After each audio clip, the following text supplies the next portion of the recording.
Hey, welcome to Synapse Philosophy Group.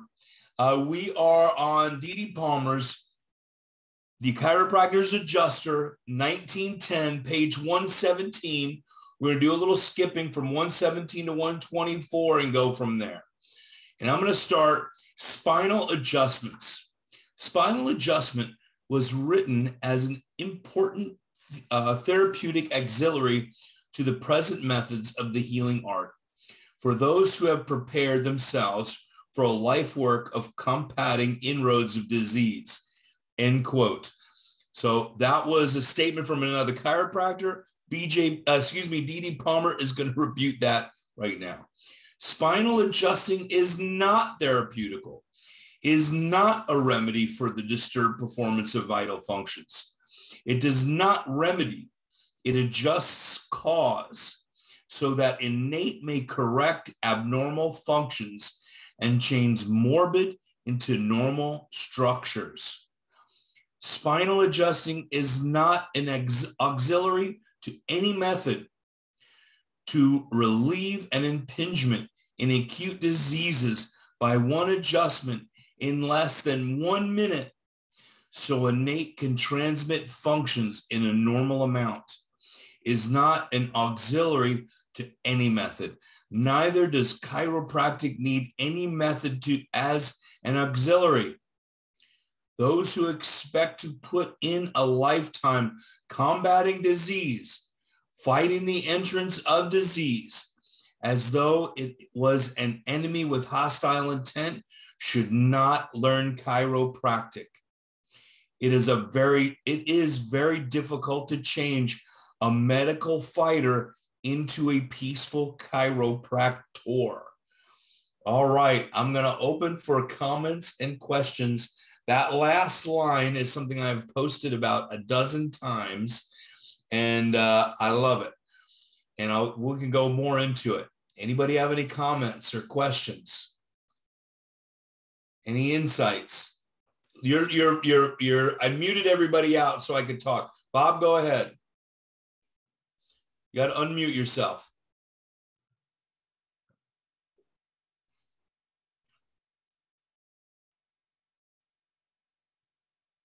There we go. Okay. You got it. Sorry about that. Yes. It reminds me of the experiences that some of our older predecessor chiropractors would tell us when they first went to their chiropractors, Pasquale being one of them, not the only one, that they went into the office and the chiropractor said, I can't do anything about what's wrong with you, but everything about what's right within you. It's beautiful. Exactly. And how do we switch that? We're fighting that subluxation. That's the same thing as the medical fighter. Absolutely. So, and a lot of that is switched to that, which is a fear-mongering tactic, really. Anybody else? Alan, you unmuted. I was just saying, there's all is pretty clear. There's not a lot of discussion there from what's being said. It's so clear and so true. Period. The end. I want to touch on it as a chiropractor fighting subluxation and fighting that it is a disease process, or we're putting that energy in that horrible subluxation. And in reality, he's talking about bringing peace to the system, being a peaceful chiropractor. We're not combating the subluxation either.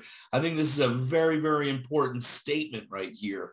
And, it's something that we really need to look at. And, it's easier to jump right into that medical fighter idea. To me, that's where I came up with the idea. That's a spiritual message of that subluxation. Serve me this way.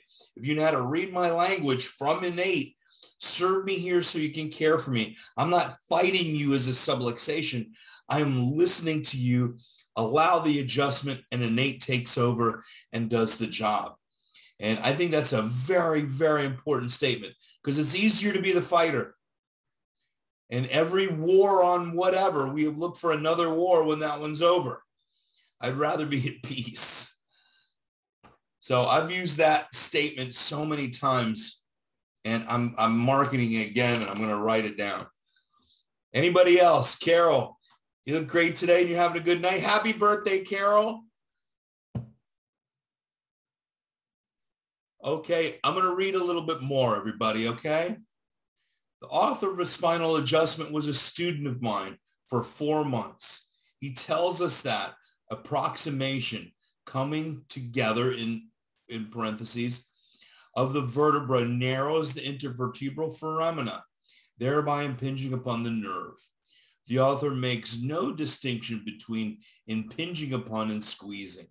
The reader will be pleased to examine the cut of page 119. And now take your spinal column in hand, as a developer of chiropractic has done 1,000 times. Observe there are two articulations between the occiput and the atlas, and two corresponding articulations between the atlas and the axis. There is no intervertebral cartilage between them, as we find between the vertebra farther down the column. These articulations are covered with thin hyaline glass, in parentheses, cartilage, which cannot pathologically be made any thinner. Consequently, they cannot unduly approximate each other, narrowing the clefts or grooves between the occiput and the atlas and the occiput. Nerves cannot be pinched by their closure. I am well aware that the reader never attempt to show an investigator how a nerve can be squeezed between the occiput and the atlas, or between the atlas and the axis. However, we well know that there are many diseases arising from the luxations between their luxations, not approximations. The first cervical vertebra, the one that articulates with the occiput bone, is very often subluxated. The atlas may be forcibly slipped to one side, to either the right or the left, a lesion which constitutes a lateral subluxation. This is before BJ did his wet studies in volume 18, obviously, and he came up with the listings at volume 18 and that type of thing. I'm not going to read all of those things, but that's where he rebukes that person. And now we're going to 124. Anybody else? Anybody have any input, questions, or whatever? You know, our friend last week, Miguel, said there's the pinch and the squeeze. He said in Spanish, there's no differentiation. And Bob, thanks for sending that message of, kind of the difference of how you explain things in Spanish. That was helpful. Bob sent a message to the three of us and explaining that in a more clear way of understanding. Okay. Okay. Anybody else? Alan, you got any input? Life is action. That is at 124. Intelligent life is the soul. Death is natural, whether physiological or pathological. Natural change. Disintegration or decomposition is not guided by intelligence. The laws governing chemical change and those guided by intelligence are dissimilar. Poison destroys that which intelligent life has accomplished. Changes physiological to pathological action. Nerves are impinged with blood vessels and nervi nervorum, small nerves which are distributed to the nerve sheath, the covering. Each nerve, large or small, has within it the qualifications of heat production. When in excess, it is known as inflammation. A sensory nerve is one which carries sensation inwards. A motor nerve transmits motor impulses.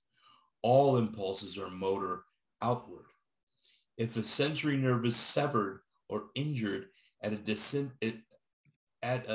designated point, the inflammatory and degenerative changes may follow, will be from the place of injury outward toward this, oops, did I miss it? Place of injury toward the spine. Toward the spine. I lost my Will be place. from the place of injury toward the spine. Oh, Yeah. excellent. If a motor nerve can be cut or if a motor nerve be cut or injured, inflammation and degeneration will extend from the place damaged to the periphery. All this highlighted, disease is too much or not enough functioning. They may be atrophy. There may be atrophy of the nerve instead of inflammation. All right, he just goes into a little bit of this and a little more definitions. I like the part where he said, life is action. Intelligent life is the soul. What do you think he means by that? Do less intelligent beings have a soul? What does the church say about that? I don't know. What do you guys think?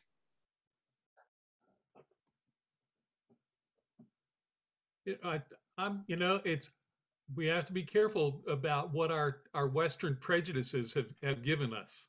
Well, that's what we have. That's somebody else's prejudice that they're putting also on us. I've been taught one way, they're taught another way.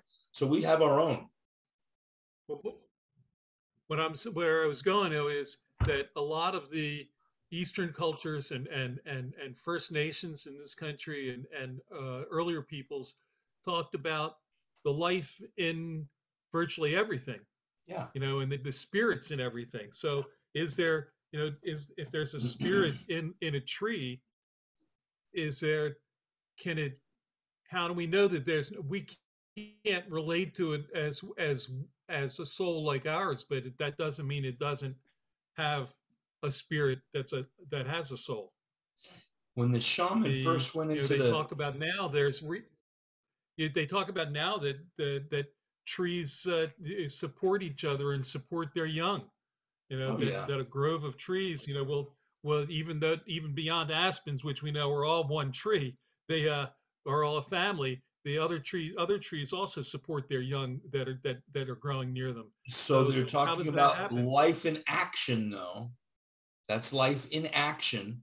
We're talking about intelligent life, and there's intelligence in that. I mean, there's intelligence in a bird making a nest.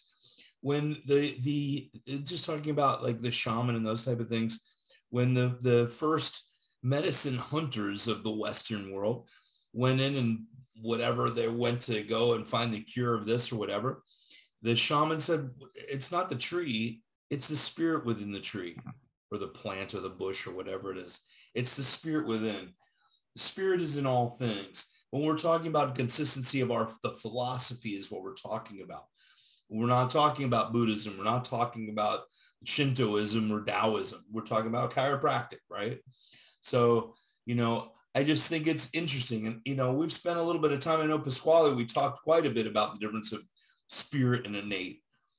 And there's a difference between the soul and spirit. And I had a revelation, the spirit is it connects all things. The innate's what we have in it. And the soul connects us to heaven. And, we do have to make distinctions at times. All right. That's really good. Anything else, Alan? You had a lot of good insights and I appreciate it. All right. We went through that faster than I expected to. There's another section Y. Alan, would you mind reading that section? We're at 126. I can do that. So this starts out in quotation, so it's from somebody else. If the subluxation theory is correct, what holds a vertebra in the abnormal position of subluxation in the acute stage? As the center of motion is so slightly changed, why does it fail to return to its normal position, unquote? And I'm presuming the next part is DD responding. Yeah. Surgeons, anatomists, and pathologists of the past have not considered subluxations only in the complete form. Therefore, the question has not come under consideration. It will be observed that the lumbar vertebrae can be luxated only by a lateral movement of their bodies. while those of the cervical and dorsal are moved laterally by displacement of their articular processes. The axis of the abnormal movements, physiologically made pathological, close paren, of the lumbar is at the center of the articulating processes, while that of the cervical and dorsal is anterior to their bodies. Therefore, the bodies of the lumbar vertebrae impinge upon the outside edges of their superior and inferior articular processes. In the cervical, the displaced vertebra causes a tension on the sympathetic ganglionated chain. Many subluxated vertebrae return to their own accord. Others do so by suitable accidents, while poisons acting as antidotes should be credited with a portion. But these forces do not return all displaced wrenched vertebrae, the MD's sprains, close paren, to the normal position. Why? When movements are made more than normal, ligatures and muscles are unduly strained and stretched. The intervertebral cartilage is lacerated and torn from their bodies. This violence causes them to lose, in a measure, their tonicity. And that last sentence is in bold. What's tonicity? Should I keep going? I'm sorry. The movements were made normal. What do you guys get any of that? You want any insights? I think it's all self-explanatory to me, really, right? He's talking about how they physically move, and that do some autocorrect, but some are beyond that, and he hasn't gone to why. Well, that's where we have to do the adjustment. How that's going to change. Yeah. And I think that's where the adjustment comes in. The next section, right. Let's read this next section, and then we'll kind of just stop before we get to the next one, regenerative tissue. Okay. Quote, in 15 cases wherein the stomach alone seemed involved, the most extensive group of spinal lesions in a given case was the fourth dorsal to the first lumbar inclusive. The highest was the third to the fifth dorsal, the lowest the sixth dorsal to the second lumbar, unquote. Then the response is, the writer of the above tells us what he finds in stomach troubles, from 3 to 10 vertebral lesions, subluxations. That the region where he looks for the cause of diseases of the stomach covers from the third dorsal to the second lumbar, 12 vertebrae, half the vertebral column. There is nothing definite, specific, or scientific in this statement. It was made by an osteopath and is therefore excusable. That's funny. That's by an osteopath. He's poor educated, is what he's saying, right? Yeah. What does he know? That guy. If a displacement of the spine ever occurred causing impingement of the innervating nerves of the stomach, it could not cover the region named. So he's saying, really he's saying, all the ridiculous statements, because our digestive system is vast. And that's even goes back to our Merrick chart. There's so much left out on that Merrick chart, and it's so generalized. I think we're so much more advanced, is what he's saying, as beings. Anybody else? Should we do this next part? Because I have us skipped. The next part I have outlined is on page 128. Really, it's only the very last paragraph that has any meat to it for me. There's one part that says on page 128, chiropractic is a new profession. All others are old and crowded. I don't know why he put that all by itself. There is no means for innate to forward nerve function past the disconnection, and it has no nerves. Yeah, we're kind of just getting into, in a little bit of rambling here. What do you guys feel? I want to get a little bit, don't blame the devil is actually, it's like a poem. That's pretty good. At the bottom of page 128, I have, there's no resemblance. And I like this. This is important. We're in the Industrial Revolution at this time. And we still do it equate the body to a machine very often, or a kink in a water hose and parts that aren't working. And this is what he says: there is no resemblance or likelihood between a machine and the human body. A machine is an unimpassioned, automatic contrivance composed of mechanical elements. The body is a self-conscious, appreciative, animated being. He doesn't like using machine as a analogy for a human being. Well, that's, medicine is mechanistic, chiropractic is vitalistic. Yeah. And, we've gotten off, I'm just going to say it, we've kind of gotten off track, not kind of, is really a lot of the vitalistic speak mechanistic language now. And, the body. Well, look at what he's been saying here. I mean, we need things he said that we've looked at tonight, even to talk about, there's nothing else that is part of this. The adjustment is all there is. And here, going back to the machine, being a machine or not a machine, it's not, we work with a subtle substance. Not the physical body is our means to get in, but in reality, that's not what we're working with. That's not our concern. Our concern is allowing the spirit within to be expressed, and healing is going to happen that way.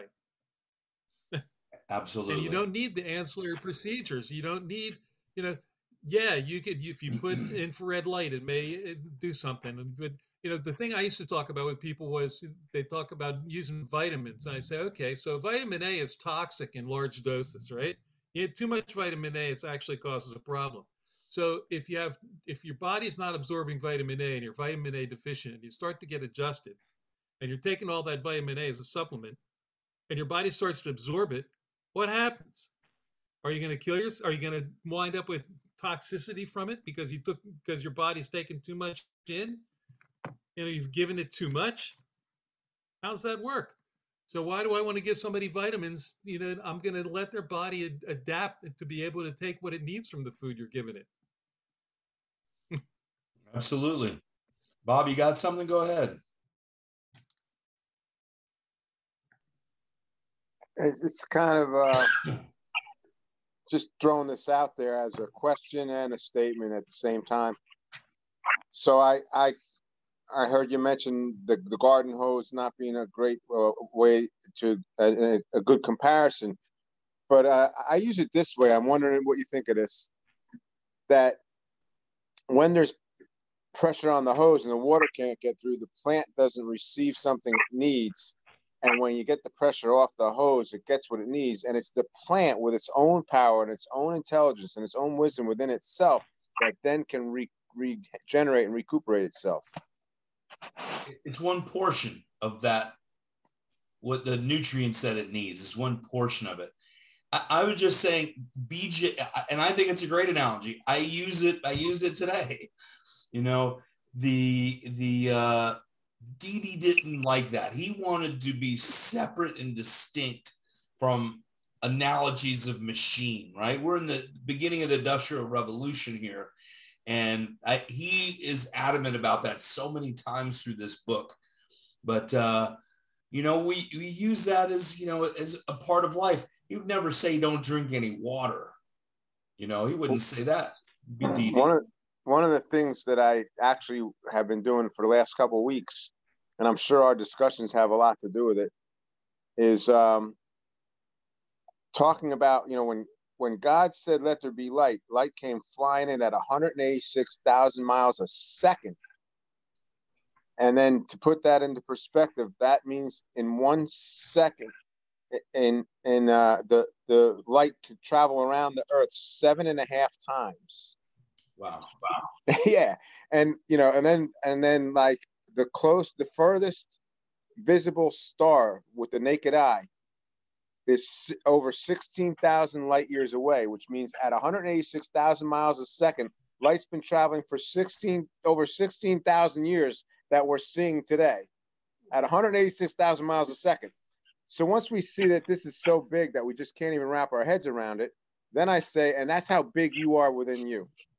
Remember Pasquale used to always say that when everyone would ever say, oh, wow, look at the Niagara Falls, it's amazing. And what would he say? It's nothing compared to what's inside of you. Yeah. He would say the same thing about the stars. He said, all of that is a reflection from inside of you. So, you know, I started sharing that with people, interestingly enough, over the last couple of weeks, including tonight, that that bigness of the fellow within. Yeah. I didn't use those terms. I'm just saying it now because it just fit what we were talking about. That's awesome. That makes me think of what you just said made me think about something I haven't thought about in years. Something that well, Chris Kent used to use it, and I don't think he came up with it. He used it. It was a video that he had called "The Power of 10." You guys ever see that? Mm-hmm. The power. It was called "The Power of 10," and it goes out, out, out, out, out, out, out, you know, through the galaxies, and then it comes back in, and into the smallest internal workings of an atom, and they wind up looking the same on both ends.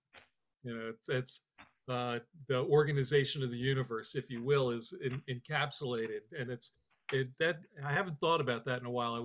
That is, I'm gonna have to go see if that's still probably available online someplace, probably on YouTube. It's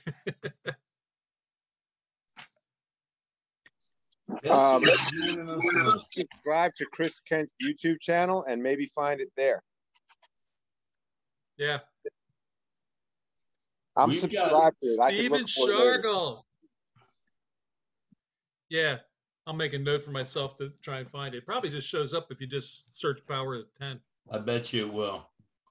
How's it going, Steve? Near perfect. All right. Well, we're at about 129. This is kind of where I had, cut it off a little bit. And we read where we're going to read to. The next part I have really picking us up back at 136. Adjusting the Atlas in 1898. That's what I have on 131. Well, actually, 131 is where I think we should start at the next one, because then he goes through chiropractic, Greek, and two hands, blah, blah, blah. It's actually pretty good. Okay. What do you guys think? So we'll mark that as our next 131. Yeah. Yeah. I don't have it in my outline, but just looking through it, I think there's some good stuff. My outline, I kind of just but I skipped to page 136. And then 139, so there's some good things up to there. It's all good stuff in there. We just got to read through it again. But he talks a lot about inflammation before that and some other things. So how's everybody doing with all this? You guys feeling good about it? Yeah. Steven, how are you? You healing?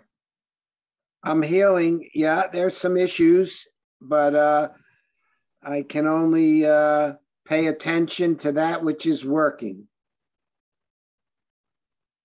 That's great. That's right. Whoop! Now I can't hear you. Hold on. See it all as healed.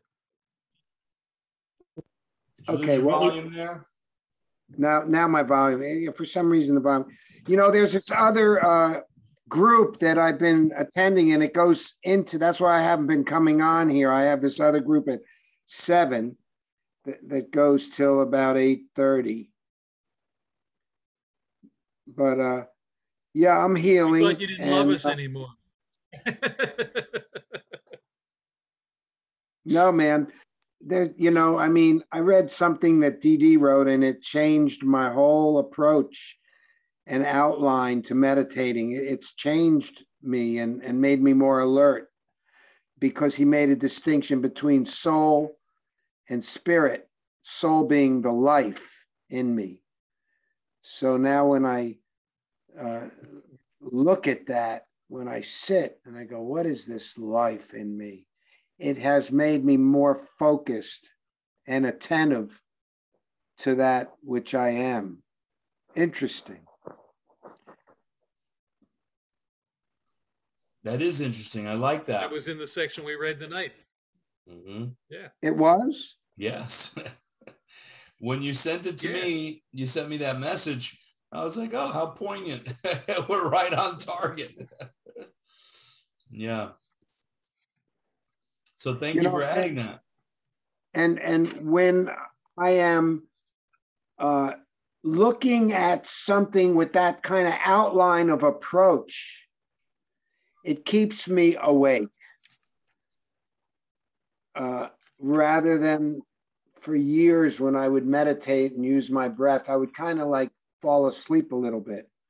But now I'm maintaining my focus, because what is this thing that Didi calls life in me? That's an individuated part. And he said that that which we learn is carried on to the beyond next. And I don't know that because I only am here in this body, but it makes sense for me to pay attention to my life. Absolutely. That sounds like you got a lot of great insight. I like it. Insight, and then took action. And at the same time, I was pointed out recently that in Judaism, there's so much emphasis on defining and categorizing the light, dark, Sabbath, work week, up and down, the darkness before, the darkness of the day and night. There is so much emphasis put on differences and defining and separating the profane from the sacred, spirit from soul, or spirit from life. It adds depth, and that's also a part of a strong part of Judaism is separation. Like, we're going to be done with this meeting, it's over with, then we're going to go to another meeting. You know, you just don't want to go from eating to playing. You know, this was a good meal, and you know, have closure, and then have opening, and it gives meaning. It increases meaning. Beautiful. Well, we had a good session tonight, Steve. I'm glad you could help us wrap things up tonight. It sounds like it. Well, that's just what you were talking about. What were you reading? D.D. Palmer. That was in Didi. That was in the Chiropractors Adjuster on page 124. It says, "Life is action, intelligent life is the soul." Oh, get out! Yeah, that's what we read tonight. There are no accidents, guys. Synchronicity. No, there's no divine perfection. No. Synchronicity is miracles personified. Yep. Yep. Well, everybody, go ahead. What page? 120. 124 in the Chiropractors Adjuster, 1910. I got that. I'll look it up. All right, guys. Well, it was awesome. I got, our old crew back, which is nice having Steve here. We've got Carol and Alan and myself, Haig. And, it's nice seeing you guys. I'm glad we got to jam a little bit tonight. We will pick up on 131 next week. Okay. And then we're going to get into some things.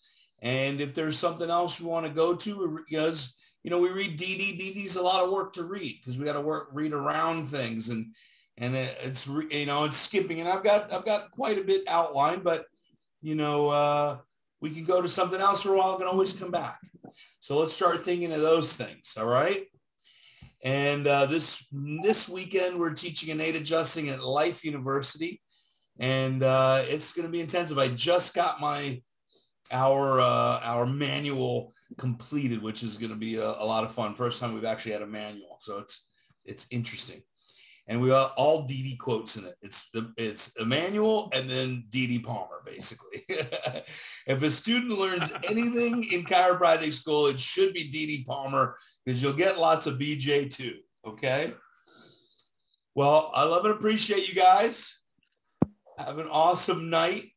and I'll see you next week. Good night, everybody. See you next week. Thanks, Haig.